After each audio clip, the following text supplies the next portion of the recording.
Chapter 10. And the Lord said unto Moses, Go in unto Pharaoh, for I have hardened his heart, and the heart of his servants, that I might shew these my signs before him, and that thou mayest tell in the ears of thy son, and of thy son's sons, what things I have wrought in Egypt, and my signs which I have done among them, that ye may know how that I am the Lord.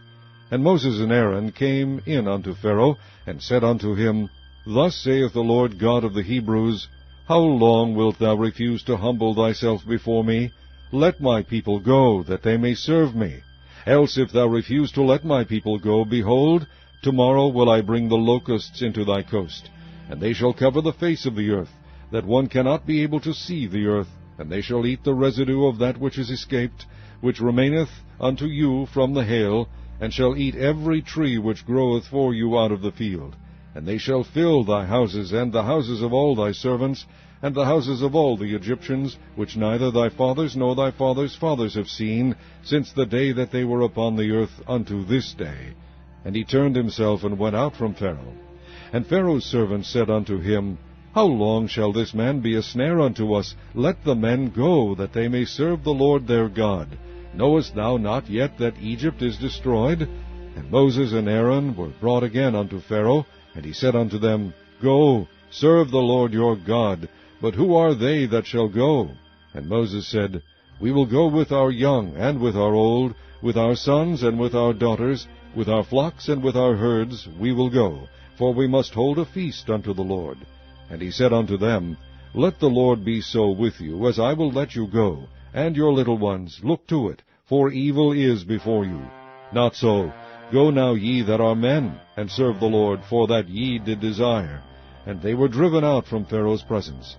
And the Lord said unto Moses, Stretch out thine hand over the land of Egypt for the locusts, that they may come up upon the land of Egypt, and eat every herb of the land, even all that the hail hath left.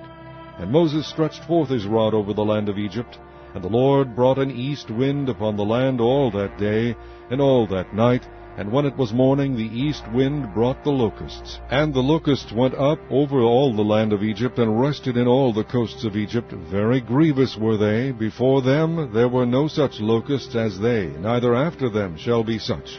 For they covered the face of the whole earth, so that the land was darkened. And they did eat every herb of the land, and all the fruit of the trees which the hail had left. And there remained not any green thing in the trees, or in the herbs of the field, through all the land of Egypt. Then Pharaoh called for Moses and Aaron in haste, and he said, I have sinned against the Lord your God, and against you. Now therefore forgive, I pray thee, my sin only this once, and entreat the Lord your God, that he may take away from me this death only. And he went out from Pharaoh, and entreated the Lord. And the Lord turned a mighty strong west wind, which took away the locusts, and cast them into the Red Sea. There remained not one locust in all the coasts of Egypt. But the Lord hardened Pharaoh's heart, so that he would not let the children of Israel go. And the Lord said unto Moses, Stretch out thine hand toward heaven, that there may be darkness over the land of Egypt, even darkness which may be felt. And Moses stretched forth his hand toward heaven, and there was a thick darkness in all the land of Egypt 3 days. They saw not one another, neither rose any from his place for 3 days. But all the children of Israel had light in their dwellings.